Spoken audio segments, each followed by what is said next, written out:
Broad Street Review Podcast, Philly's online hub for arts, culture, and commentary, where art and ideas meet.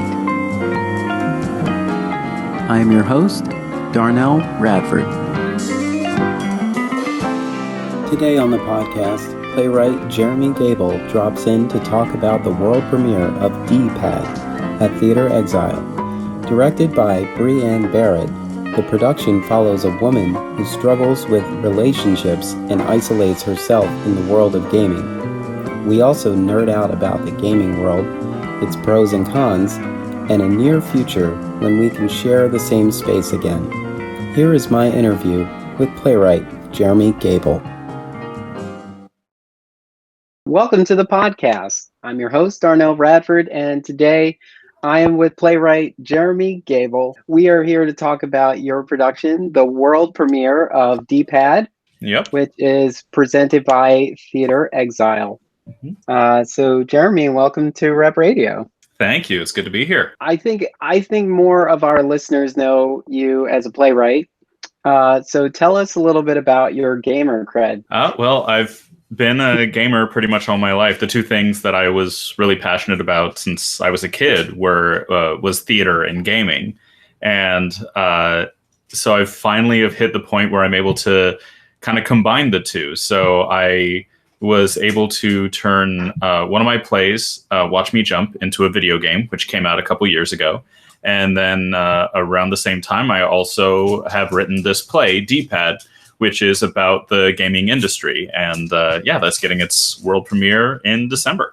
So tell us about D-Pad, and then we'll talk about the reading and where you were at that time. Like, you know, what the mindset was, what was going on in the world, and how it fares now. Well, D-Pad is about game developer Alex Neubauer, who had some early success in her career, basically right out of college, was creating a AAA game, AAA meaning a big studio game, which went on to be a big success. And then for a variety of reasons, she is now making an indie game, going solo and making something entirely out of pocket that is based on her sister's experiences in Brazil. And so the play is about a lot of the obstacles that she faces trying to make something without any studio support, and navigating the community, the gaming community, and the trappings of the industry itself, and her own self-doubt and isolation as she tries to get to the finish line. And what inspired the piece at the time and encouraged you to present it as a stage reading? Well, at the time, this was, I think near the end of 2013, I had been seeing a lot of movies and television shows and plays that seemed to be saying that video games were scary. And that was kind of where the argument stopped. Just video games are scary. And I thought, well, there's so much more to that. Like, games themselves aren't entirely this terrifying thing. And also the industry and the fandom there's a lot there that isn't really being explored. It's just this idea of, video games are violent and they make you violent, and that's terrifying. And so I wanted to write something that took a more nuanced look at the industry and at the games themselves and at the community to look at the whole picture. So tell me about your first official gaming experience. Oh, my first official gaming experience, this is actually a little unusual. So I know, and I had this confirmed by my parents, it was after my grandfather's funeral when I was 3. I don't remember the funeral, but I definitely remember being at my aunt's house and playing the Atari 2600 and playing Spider-Man and Kaboom with my cousins. Like I said, don't remember the funeral at all, but definitely remember playing Atari afterward. Wow. Yeah. I definitely remember some of those early systems. But my grandmother had an Atari 400 and an Atari 2600. So that's where I played most of the games. But I had a friend who had a TurboGrafx 16. Ooh, so your friend was like the one that had that. Yeah. And I think also like a ColecoVision, like way Mm, back when. It's crazy how many systems there have been, and really it's basically you know um, a circuit board yeah, yeah, that basically. allows for some of these to play. Right. Where can you talk about where you think the gaming community needs to improve? Well, the thing that I don't think is very shocking to people is that the gaming community is very passionate, uh, which in many ways is fantastic. It's good, that the community is so invested in the work that's being done. At the same time, that passion can manifest itself in some pretty terrible ways. I think if you want to take a look at an example from just this year, just basically Google what happened around the release of The Last of Us 2, which came out this year and had basically in so many steps of the journey had this very toxic group of people just attacking it. First, because the game was delayed because of everything that was happening this year, and they had to push back the release date. And then when the game finally did come out, things that happened within that game's narrative and some of the things that the game was doing in terms of representation really seemed to upset a lot of people. I think that there's a large portion of the community that is really fantastic and has some really wonderful discourse. But I think, unfortunately, there is also a very loud part of the community that to this day is still very toxic. I know that I've heard from a lot of people, if you're in a marginalized community, it's very hard to navigate that community without dealing with a pretty endless barrage of harassment. Yeah. When putting this piece together and also Watch Me Jump, Mm-hmm. were there some things? Can you talk about some of the things you learned about the gaming community that that you didn't know until you got into the process of building your own game? Yeah, I mean, in terms of the fandom, I had a pretty sneaky suspicion that there was a lot of, awful toxic stuff going on. I didn't realize until I was going into the research just how deep it went. In terms of the actual development community, I didn't realize. And again, you get that sneaky suspicion, but you don't realize until you actually sit down and try to do it just how much work goes into the actual construction of making a game. If you look at Watch Me Jump, it looks very simple. It only takes an hour. In terms of its mechanics, it's all pretty basic. And yet that took me 9 months of just constant work to just make that thing. And it would come down to like, I need the character to walk over here. And for some reason, when I press play, they zoom over there. And, I have to figure out like what piece of the code did I get slightly wrong that made that happen. There's a new thing that you've got going called Brand New Relic. Can you tell me a little bit about that? Yeah. So Brand New Relic is a YouTube series that I started a couple months ago. When I say that I've been a gamer my entire life, that is very true, as I've evidenced by me playing, the Atari when I was 3 years old. But we had, when I was a child, our family's first system was an Atari 7800 as opposed to a Nintendo. And then I had a Sega Genesis instead of, like a Super Nintendo.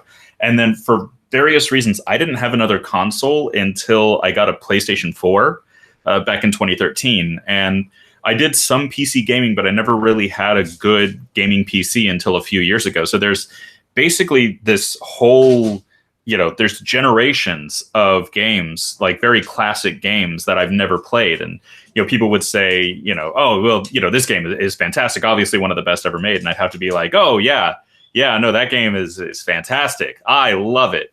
And I've never played it before. So Brand New Relic is, every month I go to one of these games that I've just heard from various people. This is one of the best games ever made.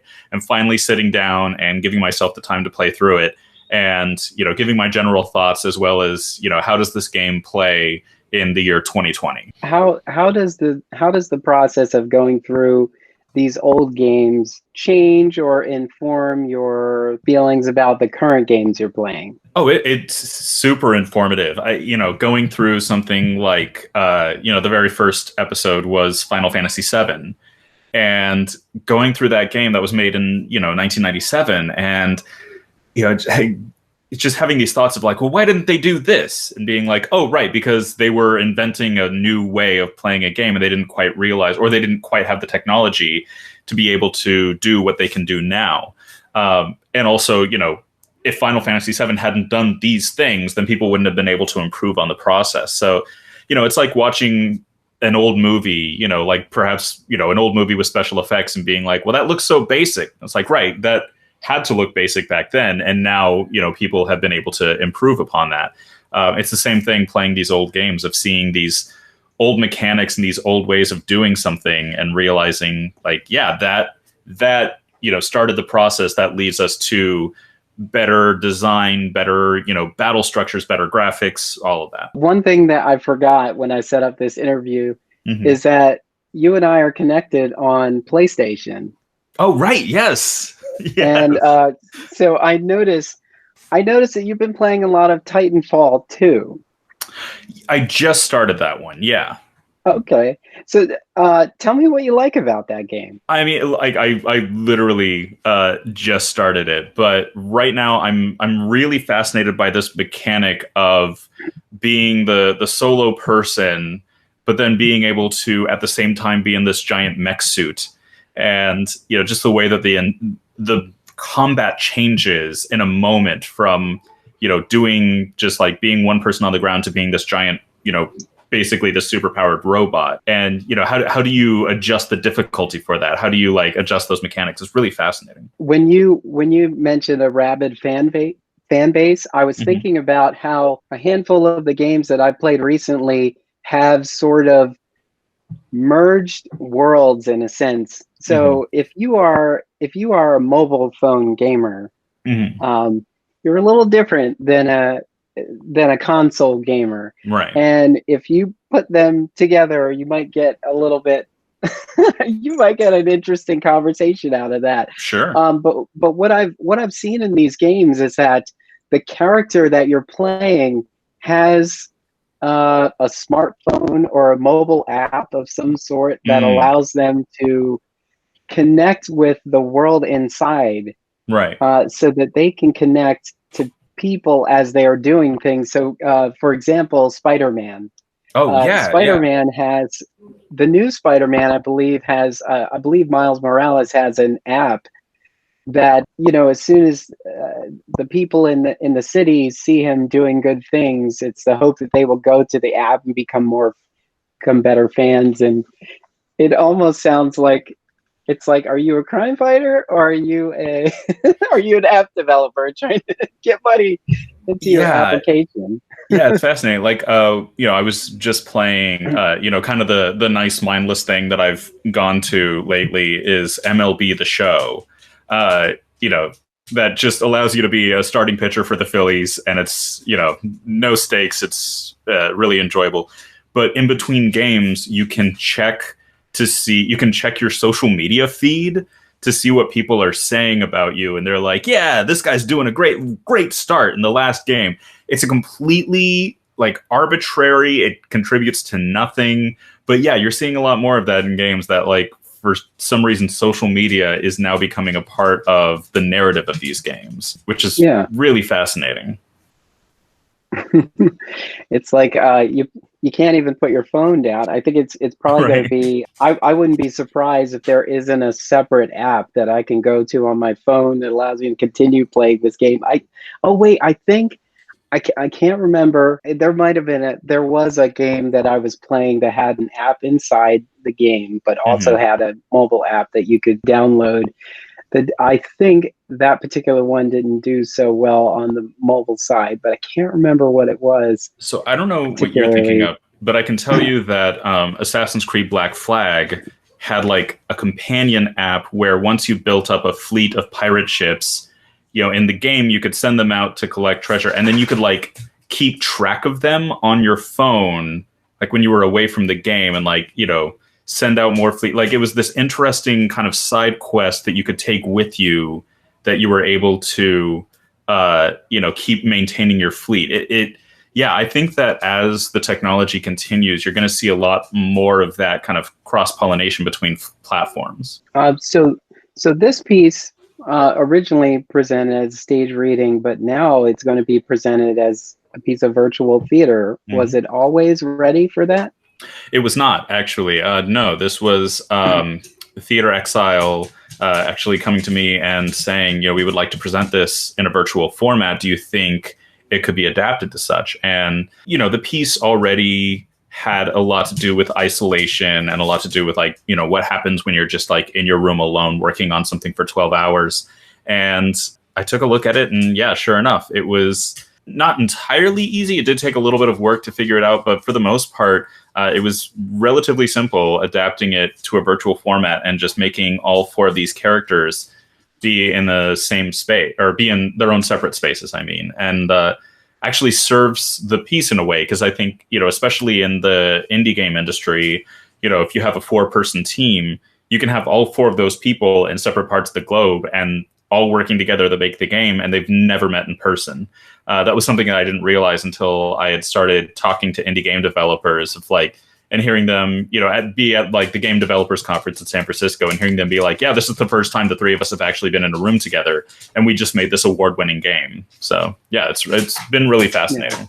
Maybe I guess one of each. Can you talk about a pro and a con to virtual theater, in your opinion? Yeah, well, I think, right now, anyone who's attended a Zoom reading, the con is that there's a lot that can potentially go wrong. It's still a very new technology that we're all still figuring out. But at the same time, that really does just enforce it as this idea of it being theater. Because of course, we've all gone to a play and seen something go horribly wrong. So that just feels actually a pretty natural extension of the art form. But I will say the pro, and it's a really, really big pro, is accessibility. That, one of the things about theater is that we, make these pieces and we charge, a pretty decent amount of money for it. And then you have to find the time to be able to go to that space and sit down and watch this thing. Whereas now with virtual theater, it's not as expensive for the consumer and it's able to be where they are.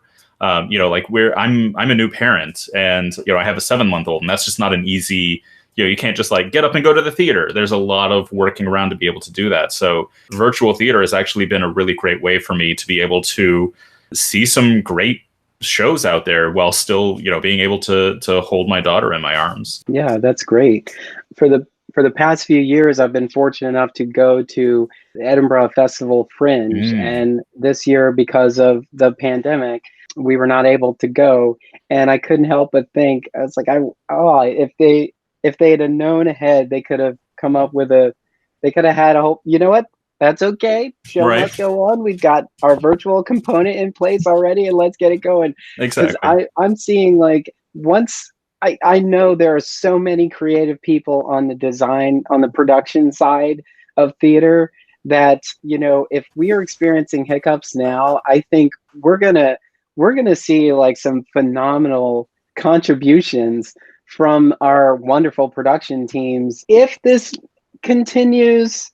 But I also hope that there is some sort of hybrid where theater communities start really thinking more about how to engage a community that is not physically coming into their space as much. Because we have been seeing more creativity with how are they using social media to engage, letting us into rehearsal processes and showing us, hey, here's a mock-up of what the set's going to look like. Or here's our team at work, and meet the cast kind of things that you can put up on various social channels. Yeah. And so I really hope that we are taking, if not as much, more notes about this whole process in this time frame, so that we can carry them on and not retire them once we get back into our spaces. Yeah, no, fully agreed. I do look forward to being able to be in a space with people again and being able to have that live experience. But at the same time, I hope that this has shown us that there are so many ways to make a piece of theater and so many ways to get stories out to people who otherwise might not be able to see them. What is the worst game ever made? Okay, so yeah, so the popular opinion, of course, is E.T. on the Atari 2600. There's been, documentaries made about that one title where, Hmm. the shortest version, I guess I could say, is that like Atari was pressured at the last minute to get an ET game out by Christmas, and so poor guy I think he had like 6 weeks to figure out how to make the entire game. And yeah, it's not good. I actually had it as a kid and played through it. And yeah, I was too young to know at the time, but nowadays it's like, oh yeah, no, this is bad. But I will say what I think is actually the worst game, and this is kind of one of the other contenders out there, is this game called Big Rigs Over the Road Racing, which is a truck racing game that was not finished and like not even close to being finished. I encourage you to like go to YouTube. There's plenty of people out there that have like played this game for you, so you don't have to. But yeah, it's really fascinating to see like a game that was like basically just put out to market, even though it was really, really not ready to do so. If there is a listener out here who's new to gaming, or if you're telling someone about this piece and about your background as a gamer and a game developer, and they ask you what would be a good game to consider, what would you tell them? Oh, so I would say there's a few out there that I'm gonna shout out.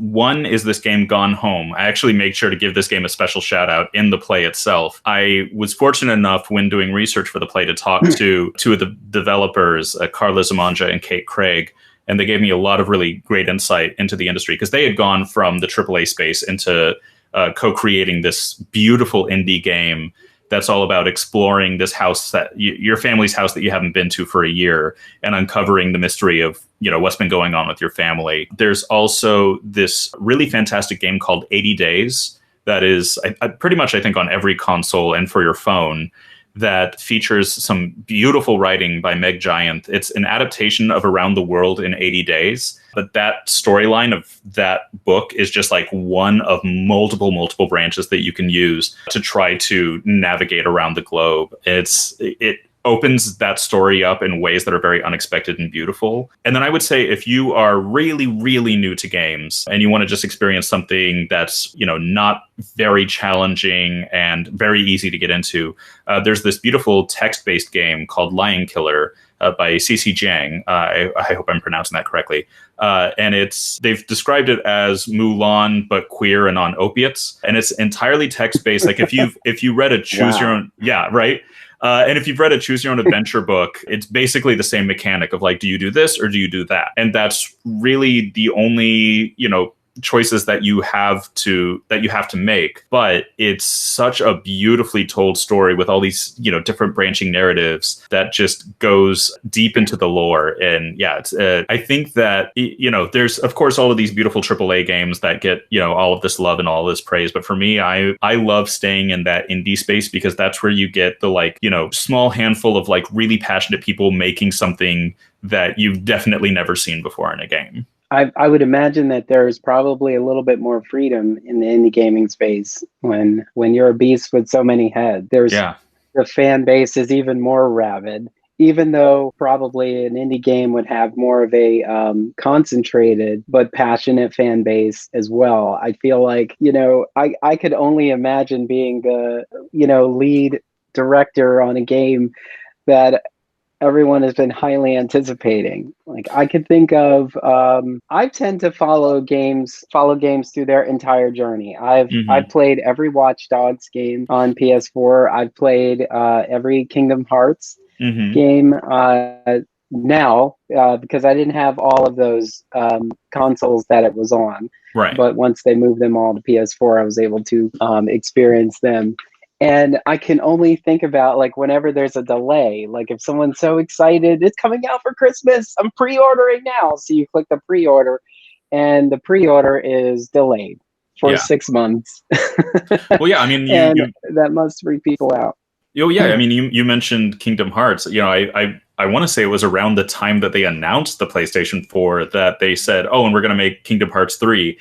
And then it came out like a year or two ago. Like it came out pretty recently. Yeah. So yeah, people were waiting for years for Kingdom Hearts 3. I mean, like you talk about like, for instance, Half-Life 3, Half-Life 3 has been like the previous game had this huge cliffhanger ending, and people have been waiting for like 15 years for this game to come out, and they're still waiting.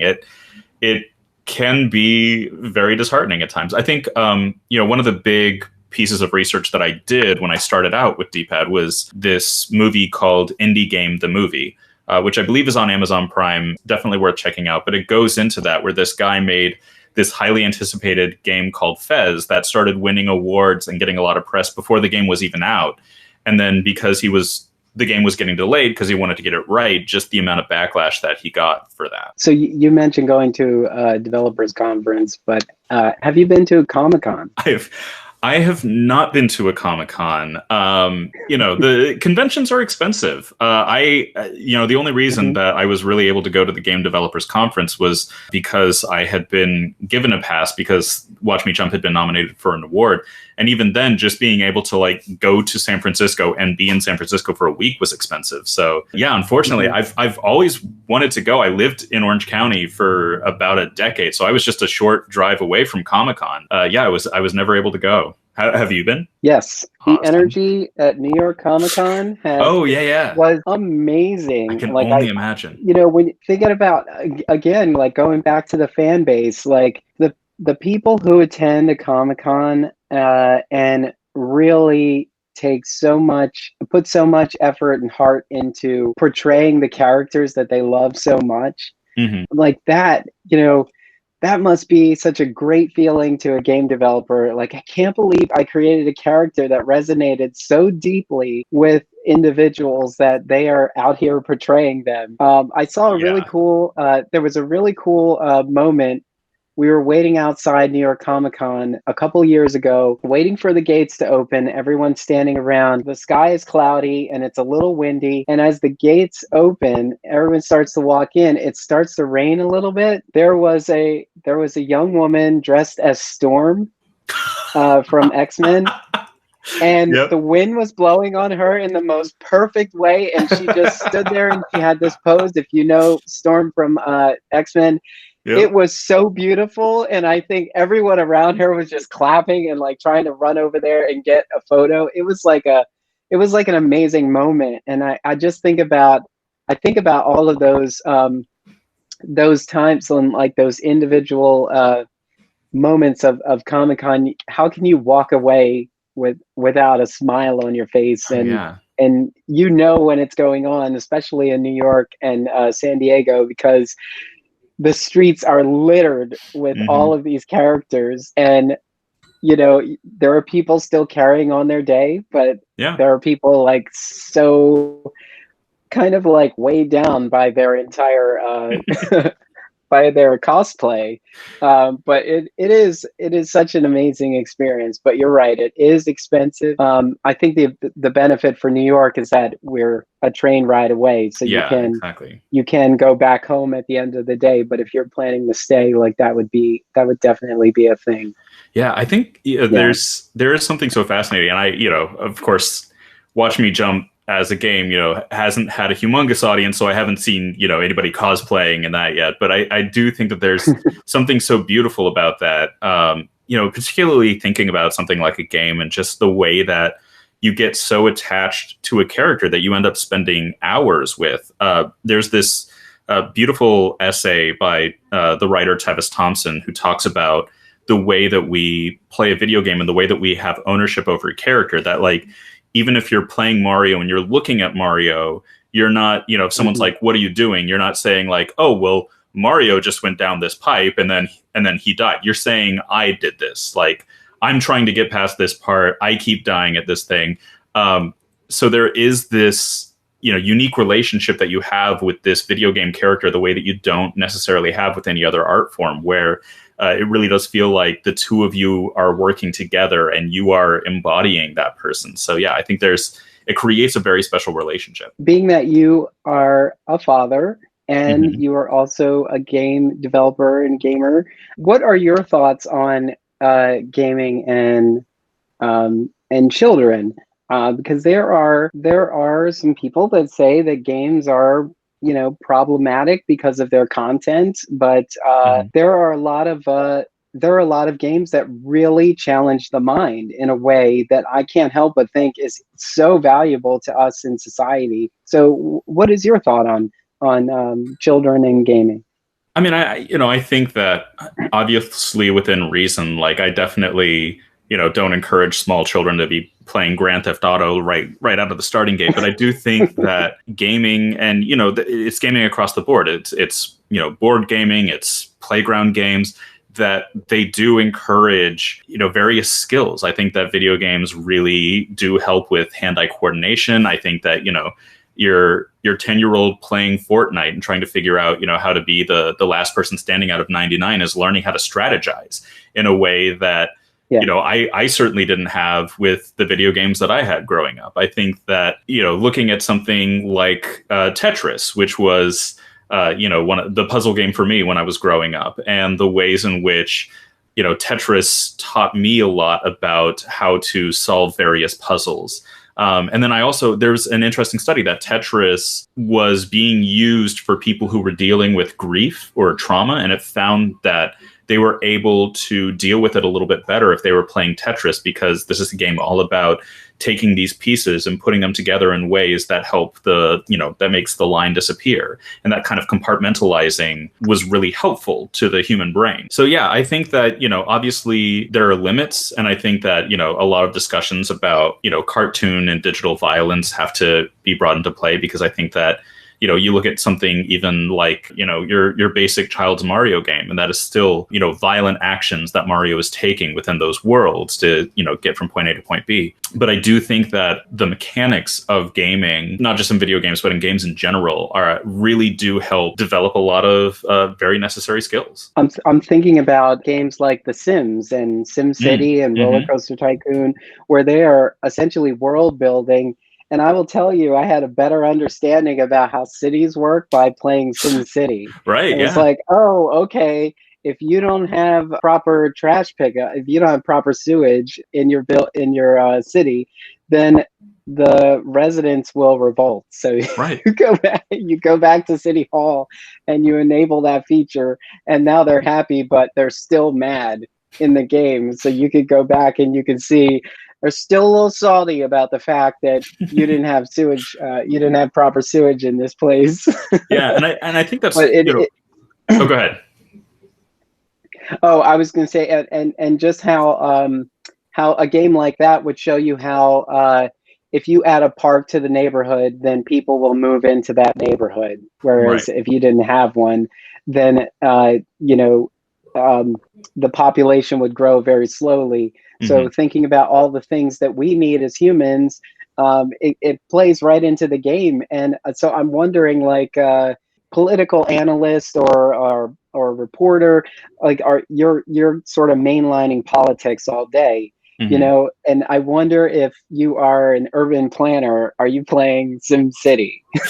I wonder, like, my guess is an urban planner probably isn't playing SimCity because they're living that in real life.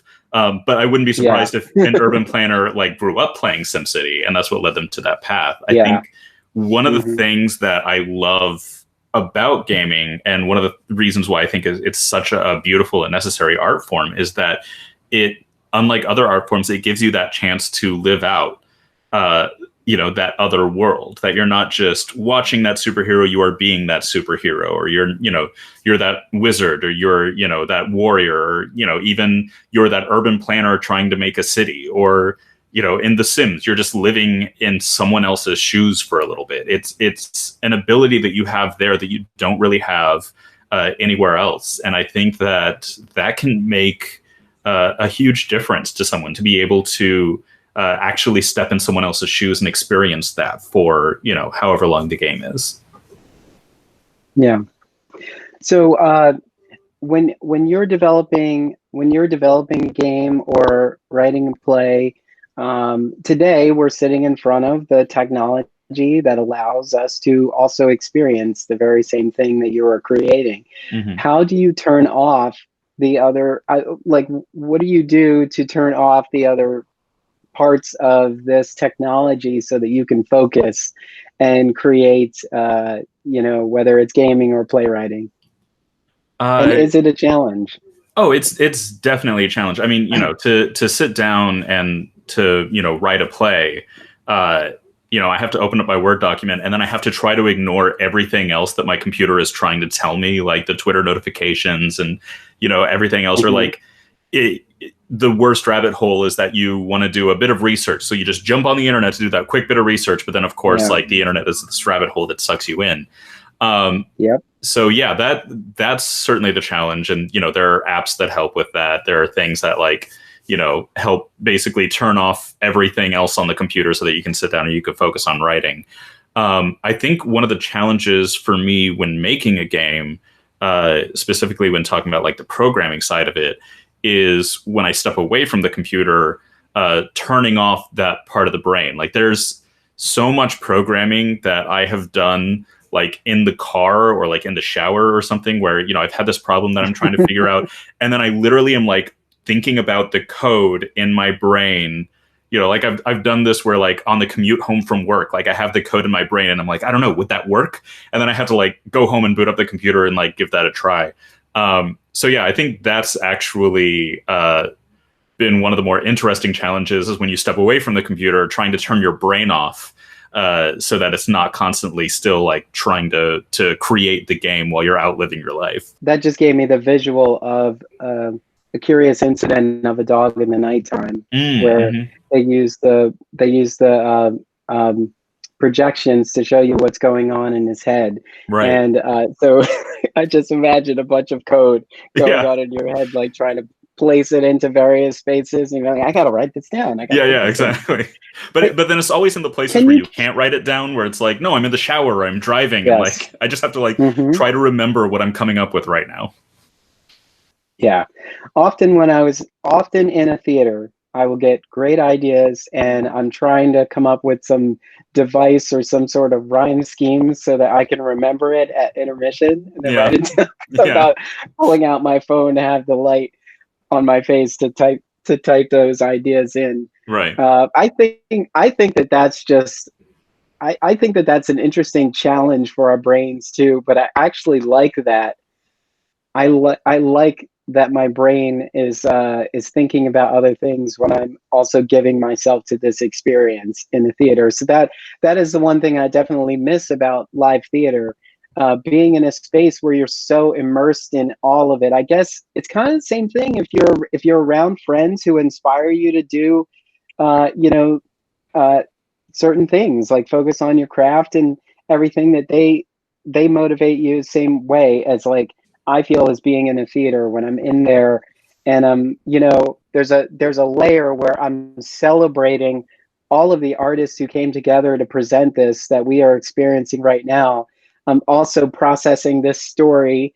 And I also feel like I'm in the writers the room where this piece is coming together, and I'm getting all these ideas. I'm sure everybody else is just like, wow, that was great, Yeah, well, yeah, and then there's a whole lot going on in my mind. Yeah, and then the challenge is, because that inspires you to start making your own work, and then you got to make sure that you don't actually like steal the thing. I know that like there was years ago, I had been really inspired. I'd seen this play and it was fantastic. And then I sat down and I wrote my own work, and I ended up in a like playwriting class with that playwright.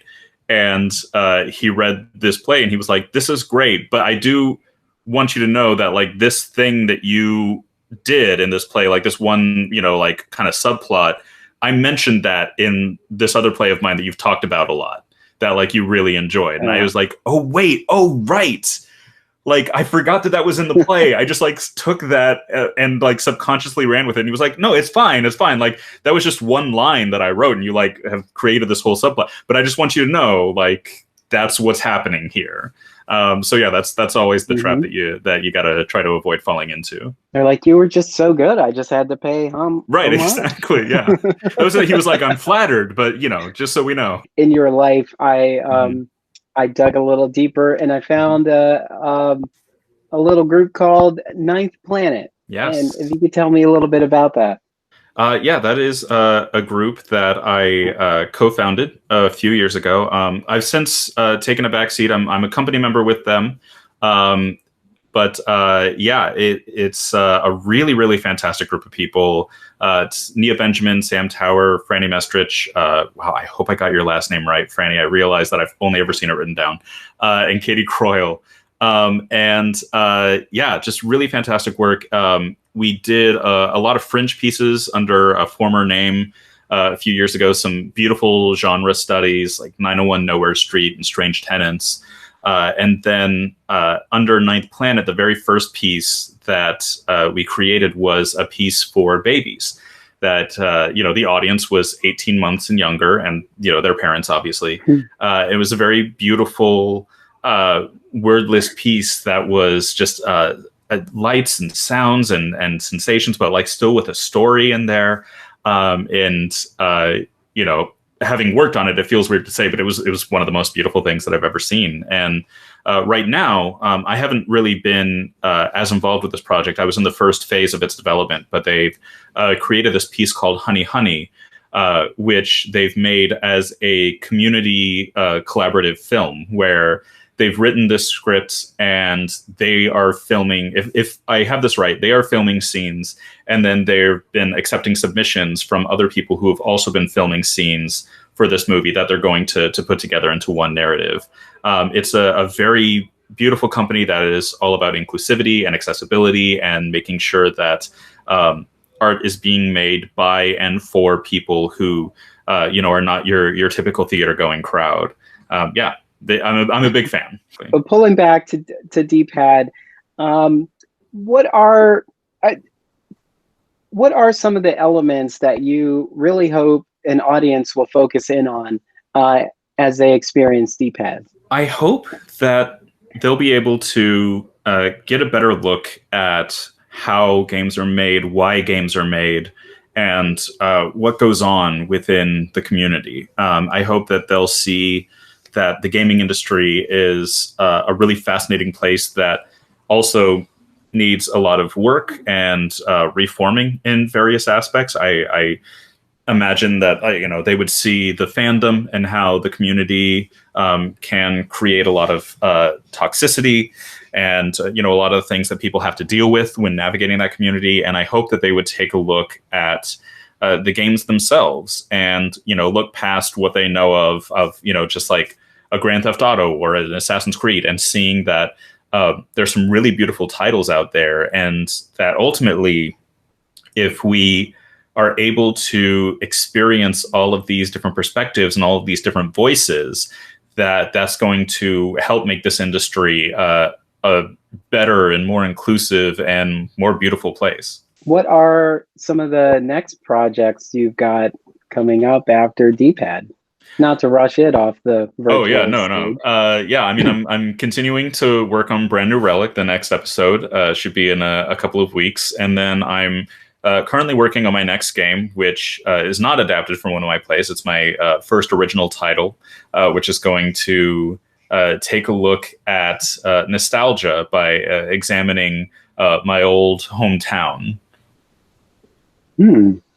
Well, that's pretty cool. Yeah. Well, we'll keep our eyes open for that.